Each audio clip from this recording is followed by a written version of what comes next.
Buenas tardes, queridos amigos.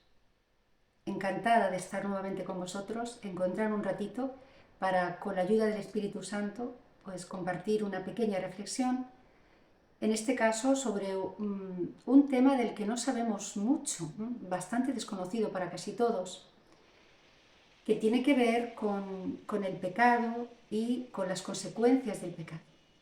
Vamos a hablar de las indulgencias de la Iglesia. Y como os decía, el hecho de que esté tan vinculado al pecado y a las consecuencias del pecado, pues exige que enfoque por ahí inicialmente lo que quiero compartiros, ¿no? Vamos a ver qué es el pecado y por qué es importante. El pecado siempre es una falta contra la razón y contra la ley recta, contra la conciencia recta, porque es un alejarse de la verdad y del bien para el que hemos sido creados. Por eso, en última instancia, se peque como se peque, siempre es una ofensa grave contra Dios. Porque Dios es el bien y es la verdad, y Él nos ha creado para el bien y para la verdad, y pecar especialmente cuando se peca gravemente, pues significa un desprecio por su ley perfecta y eterna y una opción por nosotros mismos, por nuestro propio criterio, por nuestro propio concepto del bien y del mal, despreciando y dejando de lado pues lo que Dios nos ha pedido que hagamos para estar en el bien y en la verdad. Cuando el pecado es grave y nosotros tenemos pleno convencimiento y pleno consentimiento, rompe nuestra amistad con Dios y la rompe además de manera definitiva, de manera eterna. ¿Por qué? Porque hay ofensas que no son humanamente reparables, que nosotros ya no podemos reparar, porque Dios es eterno y porque Dios es perfecto y su ley es eterna y es perfecta. Y en ese caso, pues claro, aunque puede parecer desproporcionado, ¿no? Decir, se rompe mi amistad con Dios para siempre por pecar. Pues sí, se rompe nuestra amistad con Dios para siempre, por esta razón que os comentaba, porque Dios es eterno y porque, bueno, pues porque el pecado es un desprecio por su ley. Pero, bueno, pues como Dios siempre está saliendo a nuestro encuentro y nos quiere felices y nos quiere para Él y sabe que nuestra plenitud está en Él y en su verdad y en lo que Él puede ofrecernos, pues nos ofrece también la opción de pedir perdón. Por eso Jesús instauró, se inventó, como me gusta decir a mí siempre, uno de los sacramentos más importantes que nosotros tenemos, ¿no? Que es el de, todos son muy importantes, pero bueno, sin el del perdón es que sería imposible vivir. Es el sacramento de la reconciliación, a través del que podemos restaurar nuestra amistad con Dios, recuperarla y volver a ocupar el lugar que nos corresponde como hijos, ¿no? Recuperar el lugar que tenemos en la casa del Padre. Cuando el pecado es mortal, el pecado siempre tiene dos dimensiones, tiene la dimensión de la culpa y la de la pena. La culpa es la ofensa a Dios por el pecado cometido. La pena es la consecuencia, el castigo que dicha ofensa merece. Y la pena tiene a su vez dos dimensiones, tenemos la pena eterna y la pena temporal. La pena eterna es la ruptura de nuestra relación con Dios, que va unida a la ofensa, al pecado, y a través del sacramento de la reconciliación recuperamos, ¿no? Nuestra amistad con Dios y queda como pagada, queda como resuelta esa cuestión de la pena eterna, pero permanece en nosotros la pena temporal. O sea, a ver si lo puedo explicar bien. Cuando pecamos es como si abrazásemos un cuerpo un objeto que está muy manchado. Vamos a pensar que es un cuerpo manchado de tinta, ¿no? Por ejemplo. Entonces, nosotros somos conscientes de que hemos pecado de pronto y decidimos confesar, decidimos pedir perdón por esa ofensa, y entonces el Señor, por su infinita gracia, por el amor que nos tiene y porque, bueno, porque es nuestro Padre, nos perdona esa ofensa y entonces nos priva de la pena eterna. Nuestra relación con Él queda restaurada, pero permanece en nosotros una mancha que no se acaba de quitar, que es como una señal que queda ahí, como si en nuestros poros, en nuestros agujeritos de la piel quedase ahí algo, un poco de tinta que no se termina de quitar, que es lo que la Iglesia llama la pena temporal. Y eso no se pasa. Eso es la consecuencia del pecado que no se quiere, que permanece en nosotros para siempre. Es fundamental pedir perdón. O sea, si no pedimos perdón, nuestros pecados no pueden ser perdonados. Eso lo entendemos muy bien nosotros, incluso a nivel humano. Si una persona nos ofende, nosotros podemos estar dispuestos a perdonarla sin problemas. Pero la persona tiene que ser consciente de que se ha equivocado y tiene que acercarse a nosotros para pedirnos perdón. Porque a veces el pecado es la consecuencia de un arrebato, de un momento de oscuridad, de ceguera, pero en algún momento nosotros tenemos que restaurar, ¿no? que recuperar el equilibrio y que restaurar pues, el mal en nosotros, dejarlo atrás, limpiarnos y continuar pues, caminando, ¿no? y viviendo. Arrepentirse, tener dolor por el pecado cometido, ser conscientes de que hemos actuado mal, hacer como nos contó Jesús en la parábola del Hijo Pródigo, donde el pecado, las consecuencias del pecado y sobre todo la actitud de Dios frente a nuestro pecado quedan maravillosamente reflejados. Dice Jesús que el Hijo Pródigo, después de huir de la casa del Padre, de alejarse, pidiendo lo que él consideraba que le correspondía, pues de pronto se vio en la más absoluta pobreza, como todos los que pecamos, como siempre que pecamos, y decidió, dijo, entrando en sí mismo, se dijo, volveré a la casa del Padre. ¿Cuántos de los jornaleros de mi Padre viven mejor de lo que yo estoy viviendo aquí, en el país de las bellotas y las porquerizas, ¿no? alimentando cerdos? Es decir, el primer paso es entrar en uno mismo, ser consciente de que hemos actuado mal y estar dispuestos, que nos duela eso, o sea, he pecado, me duele porque he hecho mal, y después ponernos en camino hacia la casa del Padre para pedir perdón. El pecado siempre es dramático, siempre es un drama tremendo, ¿no? Pero el verdadero drama, lo verdaderamente dramático es no querer verlo. Es la obstinación, es el orgullo, es el querer vivir según nuestro criterio, sin tener en cuenta el criterio de Dios, como si nosotros fuésemos dioses. Aquello por lo que no se pide perdón no puede ser perdonado ni siquiera por Dios. Esto lo vemos también en el inicio de nuestra Sagrada Escritura, en el relato de la creación, en Adán y Eva, cuando ellos pecan, porque a ellos lo que realmente les alejó de Dios no fue el pecado, sino el hecho de no pedir perdón.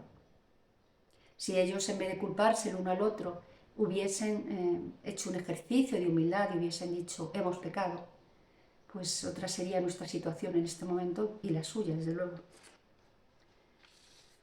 El pecado rompe eternamente nuestra amistad con Dios, la rompe eternamente si no pedimos perdón. Por supuesto, todo esto, ¿no? de la consecuencia eterna, de la ruptura eterna de nuestra relación con Dios, hay que verlo con mucha prudencia, porque nosotros no somos Dios y por tanto pues no podemos valorar exactamente por qué pecamos y cómo está nuestro corazón. Esto hay que dejárselo a Él. Pero así de manera matemática, de manera cuadriculada, de manera, digamos que fría, es lo que es el pecado, ¿no? Otra cosa es que luego Dios salga a nuestro encuentro.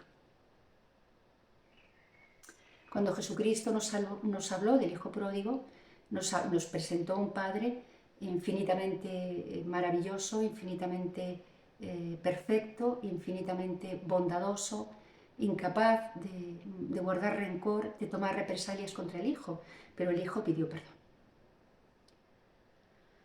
Por eso Jesucristo instaura, ¿no?, el sacramento del perdón, que nos limpia de la culpa y de la pena eterna cuando hay verdadero arrepentimiento y dolor por el pecado cometido. Jesús se inventa el modo en que nosotros, dañados, heridos, tocados por el pecado original, tengamos segundas oportunidades, ¿no? Bueno, pues una vez que a través de la confesión nuestra pena eterna queda pagada, queda resuelta esa cuestión, permanece en nosotros la pena temporal, que claro, es la consecuencia que tiene el pecado, nuestros actos que los hemos cometido en libertad. Imaginaos que yo, pues no sé, salgo de pronto, tengo un vecino, por ejemplo, ¿no?, que se pone a discutir con otro y ahí al lado de mi puerta se pone a dar patadas y rompe mi puerta, ¿no? Somos así de neuróticos a veces y en fin, de locos.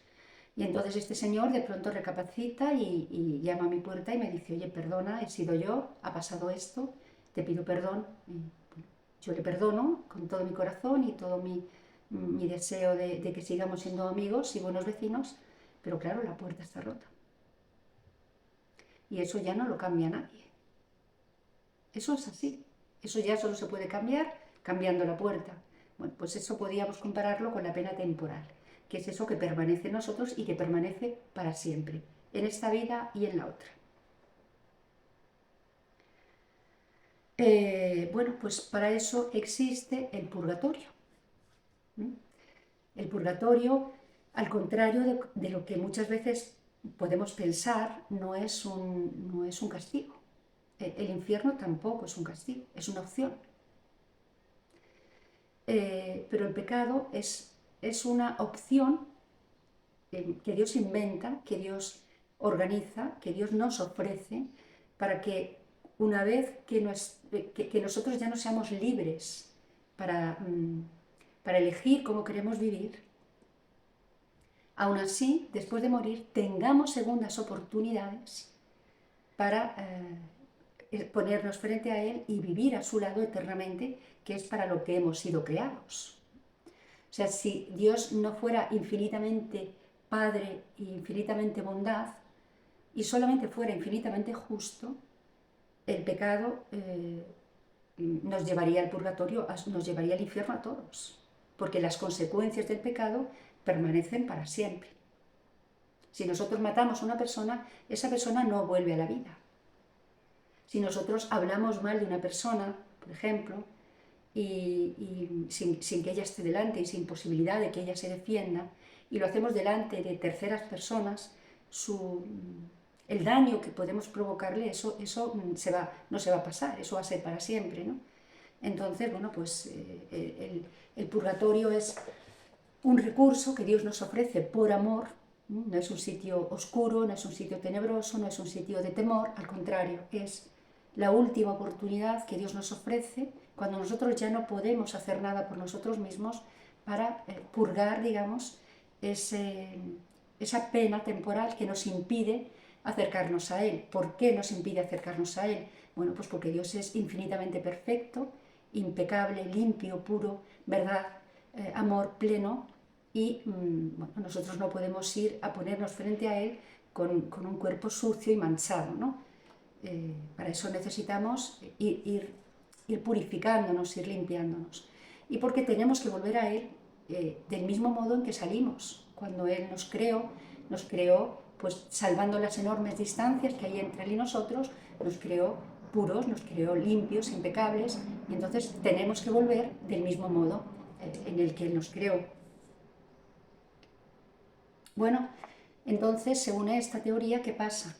Estamos obligados todos a pasar por el purgatorio, no podemos hacer nada una vez que hemos pecado y que debemos purgar esa pena temporal aquí en esta vida. Bueno, pues sí que podemos, casi todos pasaremos por el purgatorio, pero es verdad que aquí en esta vida sí que podemos hacer mucho, ¿no? Por supuesto. Lo primero es rechazar el pecado y unirnos a Dios para tratar de no volver a caer.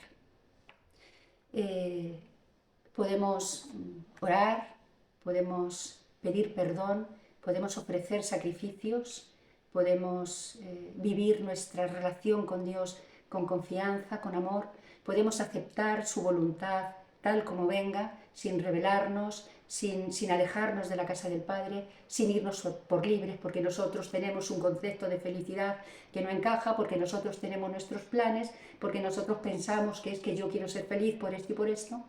Bueno, pues no, podemos restaurar y un poco, ¿no?, de esa pena temporal, pues uniéndonos a Dios, siendo humildes y acogiendo su voluntad y perdonando también, sobre todo, ¿no?, las ofensas que nos hagan. Fue una de las frases que Jesús colocó cuando le preguntaron, Jesús, Maestro, enséñanos a orar, ¿no? Perdona nuestras ofensas como nosotros perdonamos a aquellos que nos ofenden. ¿Con qué cara nos vamos a poner nosotros frente a Dios para que nos perdone si no somos capaces de perdonar? El purgatorio hemos de verlo como un sitio sagrado, ¿no?, como un sitio donde la gracia de Dios actúa, en el que está María a veces animando, acompañando, fortaleciendo a las almas que se encuentran en él, ¿no?, en el que está nuestro ángel de la guarda. Durante todo el tiempo que estemos en el purgatorio estaremos acompañados por nuestro ángel de la guarda, sea mucho, sea poco. Es un lugar santo porque permite la comunión de los santos, permite que las almas purgantes estén unidas a Dios, a María, de algún modo a los santos y a las personas que estamos en esta tierra todavía, ¿no?, y que podemos hacer mucho por ellas. La lejanía de Dios siempre ocasiona sufrimiento, en esta vida también, pero en el purgatorio quizá se note más, ¿no?, porque aquí en esta vida pues estamos muy distraídos con nuestras cosas, con nuestros sueños, con nuestros tal y cual, y andamos como distraídos sin ser muy conscientes de que nos falta Dios, ¿no? Creemos que ese vacío interior que a veces sentimos se debe a la ausencia de otras cosas, cuando realmente lo que nos falta es Dios. Cuando estamos allí eso lo vemos con mucha más claridad y entonces nuestro ser reclama la presencia de Dios, todo en nosotros apunta a Dios y entonces, como no podemos estar con Él porque bueno, pues tenemos que purgar esa pena temporal, pues allí somos más conscientes, ¿no?, de esa necesidad. Pero también es un sitio en el que hay gozo. Es un sitio en el que hay gozo porque las almas que están allí se saben salvadas.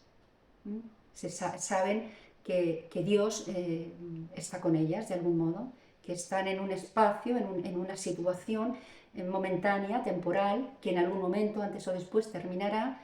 Saben que Dios está cuidando de todo aquello y que ellos pues pertenecen a Dios, aunque todavía no puedan verle cara a cara. Santa Catalina de Génova, en su tratado sobre las almas del purgatorio, que por cierto yo acabo de subir hace un par de días la lectura de unas reflexiones relacionadas con esto, entre las que se encuentran las de Santa Catalina de Génova. Es muy, muy interesante, ¿no?, todo lo que esta mujer y otros santos que por gracia de Dios han tenido experiencia de ver lo que hay en el purgatorio, pues nos pueden iluminar, ¿no?, con su testimonio. Ella decía sobre esto, tienen un contento tan grande de estar cumpliendo la ordenación de Dios y de que Él obre en ellos lo que quiere y como quiera, que no pueden pensar nada más. Lo único que ven es la operación de la bondad divina. Su sufrimiento mientras estén allí no es un sufrimiento vacío, no es un sufrimiento inútil, sino que es un sufrimiento que tiene sentido, ¿no?, y que además, a medida que van purificándose esas almas, van siendo más parecidas a su origen, a lo que eran en origen cuando fueron creadas por Dios, pues van teniendo más felicidad. Las almas del purgatorio no pueden interceder por ellas mismas. Todo lo que podemos hacer por nosotros mismos lo tenemos que hacer aquí, en esta vida.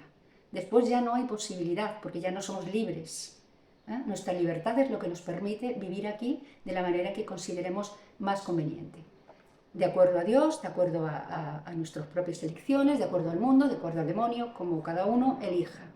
Después todo eso, por supuesto, tendrá consecuencias. Entonces, lo que sí les puede ayudar a las almas del purgatorio son las oraciones de quienes estamos todavía viviendo en esta vida. Para eso la Iglesia nos presta su ayuda, que es de lo que vamos a hablar después de esta introducción tan larga y tan necesaria pues en esta charla, ¿no? Que son las indulgencias de la Iglesia.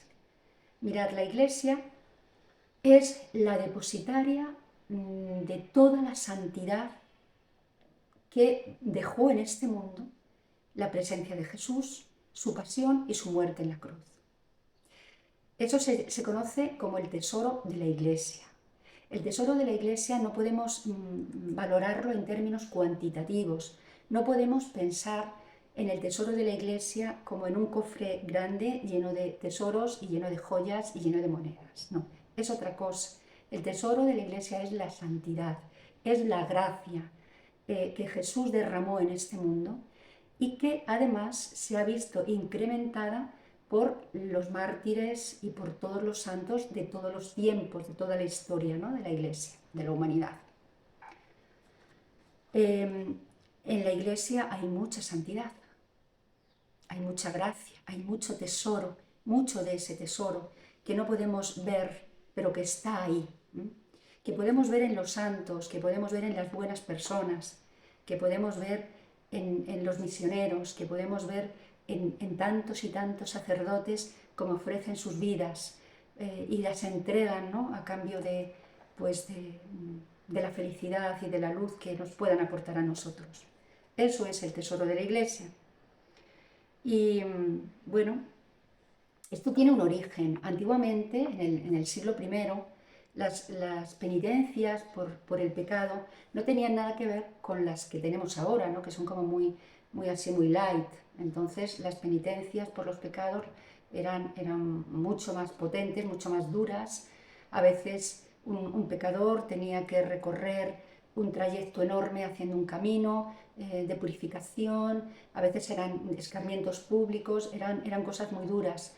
Entonces, en el siglo I, cuando había tantos mártires, hoy también los hay, igual que en el siglo I, pero entonces pues había muchos cristianos perseguidos que no querían renegar de su fe, hombres y mujeres santas que dieron testimonio con su sangre de la existencia de Jesucristo, ¿no? De la verdad que vino a traer y de su salvación.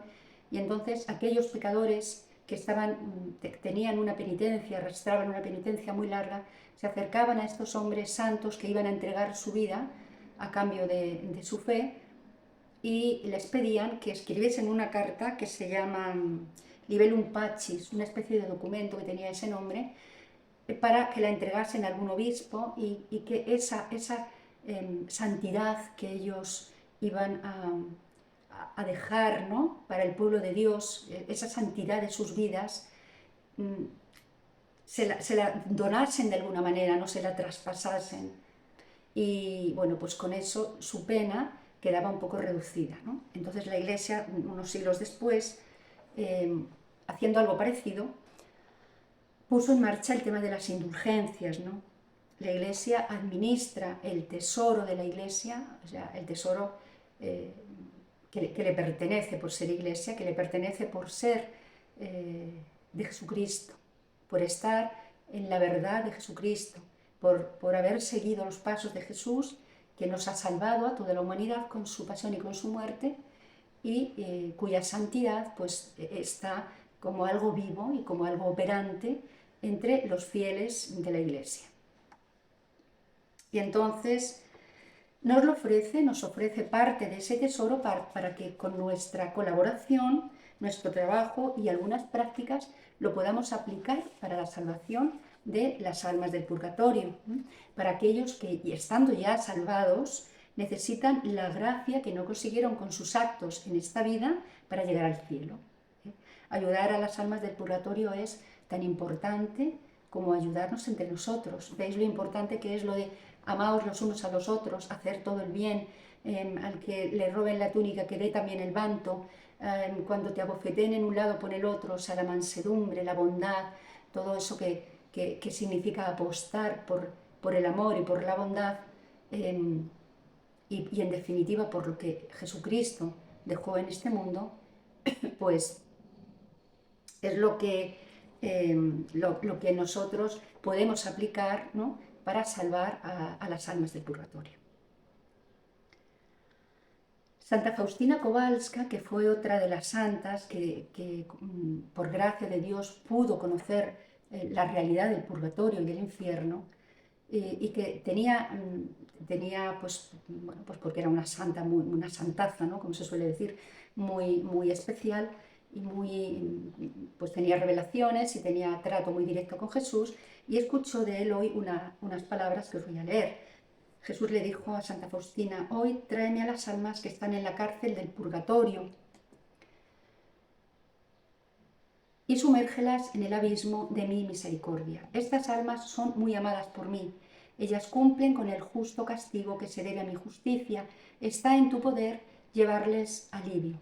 Haz uso de todas las indulgencias del tesoro de mi iglesia y ofrécelas en su nombre. Si conocieras los tormentos que ellas sufren, ofrecerías continuamente por ellas las limosnas del Espíritu y saldarías las deudas que tienen con mi justicia. Esto, así por explicarlo en términos así humanos que podamos entender, es como si alguien pues tiene una deuda, un amigo tiene una deuda que no puede pagar y nosotros tenemos dinero, ¿no? Entonces nos dice: oye, préstame ese dinero, por favor. Y nosotros, como no queremos que nuestro amigo vaya a la cárcel, ni queremos que nadie pues le reclame nada, le cedemos parte de ese dinero, ¿no? Algo así, algo así. Es el tema de las indulgencias. Eso es lo que la Iglesia nos ofrece para que contribuyamos a la salvación de las almas. Se llaman indulgencias y las hay de dos tipos, ¿no? Están las indulgencias parciales que liberan una parte de la pena temporal que debemos, y están las indulgencias plenarias, las que liberan la totalidad de la pena. Cuando una persona, a través de la Iglesia, ofrece parte de ese tesoro junto con su sacrificio para liberar un alma de la pena temporal que debe, ese alma inmediatamente se va al cielo. Fijaos qué maravilla. ¿Y cómo podemos hacer eso? Bueno, pues por mediación de la Iglesia, como ya he dicho, y a través de unas prácticas que tenemos que hacer. Las indulgencias podemos también aplicarlas para nosotros mismos. Esto no significa que se nos vayan a perdonar todos los pecados cometidos y por cometer. Esto no significa que si nosotros tenemos 50 años en el momento de aplicar esa indulgencia por nosotros mismos y vivimos hasta los 80 pecando, cuando muramos vamos a ir al cielo. No. Lo que significa es que si de verdad rechazamos el pecado, si de verdad nos unimos a Dios y apostamos por Él y queremos saldar la pena temporal que tenemos acumulada, podemos hacerlo hasta el día en el que ofrezcamos esa indulgencia. Después, si seguimos pecando, porque somos pecadores, y en fin, hay veces que no podemos evitarlo, que nos cuesta mucho evitarlo, pues la pena temporal será otra. Pero hasta el momento podemos quedar limpios. ¿Cuáles son las condiciones para ganar las indulgencias? Bueno, pues se requiere primero la realización de una obra que nos manda la Iglesia, que varía a veces en cada situación. Hay que confesar en un periodo de tiempo entre 20 días antes o después de aplicar esa indulgencia. Es decir, yo quiero aplicar una indulgencia hoy, pues tengo que haber confesado o 20 días antes o confesar 20 días después, en este periodo de tiempo. Puedo haber confesado hoy mismo, puedo confesar mañana, puedo haber confesado la semana pasada o hace 10 días. Estar ahí en esos 20 días. Ese es uno de los requisitos. Otro es comulgar en el día. Otro es rezar por las intenciones del Papa, que normalmente pues, los cristianos en todas las Eucaristías rezamos al terminar, o cuando rezamos el Santo Rosario, y excluir todo afecto al pecado, incluso al pecado venial. O sea, yo que estoy pues en ese tiempo, ¿no?, que hace 10 días que confesé, o 15 días, y hoy muere un amigo mío, o ayer. Entonces yo hoy voy a misa confieso, o sea, comulgo, ya he confesado, comulgo, ofrezco las indulgencias por el alma de mi amigo, rezo por el Papa y además aplico otra de los requisitos que la Iglesia me pide, ¿no? que van cambiando. Que son, por ejemplo, para obtener una indulgencia plenaria cualquier día del año, cada día del año podemos obtener la salvación para un alma, ¿no? Un alma de las del purgatorio. Haciendo esto de la confesión 20 días, la comunión en ese día, rezar por las intenciones del Papa y haciendo también, pues por ejemplo, media hora de adoración eucarística. Aquí en mi parroquia tenemos todas las mañanas la parroquia abierta, gracias a Dios, que es maravilloso. Entonces, yo hay veces que por la mañana me voy y hago un rato de oración, hago media horita mínima de adoración eucarística y entonces eso, junto con mi comunión del día y con mi confesión y con las oraciones por el Papa, lo aplico para la liberación de un alma del purgatorio. Esa es una de las opciones. Otra de las opciones es el rezo del Vía Crucis y con las 14 estaciones meditándolo, ¿no? El rezo del Santo Rosario. ¿Cómo? Pues mira, si vives tú solo, tienes que rezarlo junto con la comunidad, en una iglesia, en un templo. Si vives con otra persona, con tu esposo, con tu esposa, con tu padre, con tu madre, con un amigo, pues puedes rezarlo en tu hogar, en cualquier otro sitio, acompañado de otra persona. Pero rezar el Santo Rosario. También nos sirve la lectura o la audición de la Sagrada Escritura durante media hora. O sea que 20 días de plazo ahí para confesar, comunión diaria, rezo por el Papa también ese día y aplicación de uno de estos requisitos que acabo de mencionar, el rezo del Santo Rosario, adoración eucarística de media hora,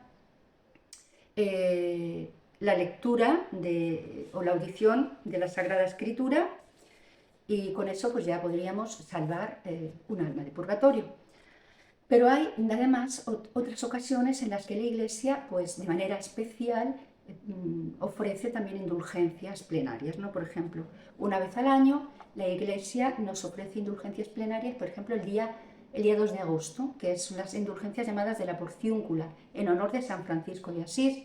En ese día se nos pide, por ejemplo, para ganar la indulgencia, además de confesar durante ese tiempo, rezar por el Papa y haber comulgado ese día, pues se nos pide rezar en una basílica, en una catedral, y con eso ganamos la indulgencia. El día del patrono o de la patrona de la parroquia, ¿no? De nuestra parroquia, pues ese día también podemos ganar indulgencia plenaria, recibiendo la bendición papal Urbit et Orbi de manera directa, aunque no estemos allí nosotros, ¿no? Pero viéndolo retransmitido por la televisión, escuchándolo por la radio, podemos ganar también otra indulgencia plenaria, haciendo ejercicios espirituales de al menos 3 días, o sea, un cursillo de cristiandad, un Emaús, esto es un retiro de Emaús, todo lo que sea de 3 días mínimo nos sirve también para aplicarlo como indulgencia por un alma. Asistir a una primera comunión, fijaos qué curioso, ¿no? Nosotros asistimos a una primera comunión, estamos en estado de gracia, hemos rechazado el pecado, rezamos por el Papa y comulgamos ese día y podemos aplicar por un familiar, por una amistad, por nosotros mismos, una indulgencia plenaria. Y en el momento de la muerte, que esto es precioso también, que yo tampoco lo sabía, fijaos, a quien haya rezado algo durante su vida, aunque haya sido una pequeña oración, en el momento de la muerte, ni siquiera le hace falta ni la confesión, ni la comunión, ni la oración por el Papa. Simplemente estar dispuesto a rechazar el pecado, a unirte de corazón con Dios, rechazando toda maldad, todo acto de corazón que hayas cometido durante toda tu vida y habiendo deseado alguna vez ganar esta indulgencia. O sea, tened esto presente, ¿no? Porque nadie tiene la vida comprada. Entonces, si nosotros tenemos sensibilidad con este tema y deseamos pues, ver el rostro de Dios cuando muramos y realmente queremos dejar atrás el pecado y la vida de pecado, pues en el momento de nuestra muerte, que puede acontecer en cualquier instante, podemos recibirla, podemos ir derechos al cielo simplemente pidiéndole al Señor su gracia, habiendo rezado alguna vez durante nuestra vida, habiendo vuelto los ojos a Él en algún momento y habiendo deseado pues en algún momento también ganar esta indulgencia. De ese modo podemos ganar indulgencias plenarias, es decir, se paga de algún modo, ¿no? Se compensa la deuda de ese alma y bueno, pues la sacamos del purgatorio. Es importante que sepamos que las indulgencias no perdonan los pecados. Las indulgencias lo que nos limpian es de la pena temporal. La pena eterna se nos perdona con la confesión. O sea, para ser perdonados y recibir la indulgencia debemos saber primero confesar. O sea, si no confesamos nuestros pecados, conservamos la pena eterna. Entonces, primero hay que confesar y después esas almas que ya han confesado y que ya pues, no tienen pena eterna, que no tienen esa deuda con Dios, no tienen esa mancha, pues lo que les queda, que es la pena temporal, es lo que se puede, digamos que limpiar a través de las indulgencias. Bueno, las indulgencias parciales, las indulgencias plenarias también se pueden, veréis, esto es muy curioso también, ¿no? El día 31 de diciembre, por ejemplo, recitando solemnemente el Te Deum en una iglesia y ofreciendo el año que entra y el que se va, ¿no? El día 1 de enero también recitando el Veni Creator. Los viernes de Cuaresma, después de comulgar, rezando ante un crucifijo la oración Miradme, oh mi amado buen Jesús. Los oficios de Semana Santa, el Jueves Santo, el Viernes Santo, haciendo determinadas cosas que nos pide la Iglesia, en Pentecostés, el Día del Corpus, participando en la procesión dentro o fuera de la Iglesia. Es decir, todos estos días de manera especial podemos ganar indulgencias plenarias, pero además es que diariamente también podemos ganarlas haciendo esto que os he comentado yo, rezo del rosario o rezo del Vía Crucis o media hora de adoración, junto con el rezo por las intenciones del Papa, la comunión diaria en ese día y la confesión. Las indulgencias parciales se pueden ganar muchas al cabo del día, porque las plenarias solo podemos conseguir una al día, ¿no? Pero las parciales podemos obtener muchas, aplicar muchas, las que queramos, ¿no?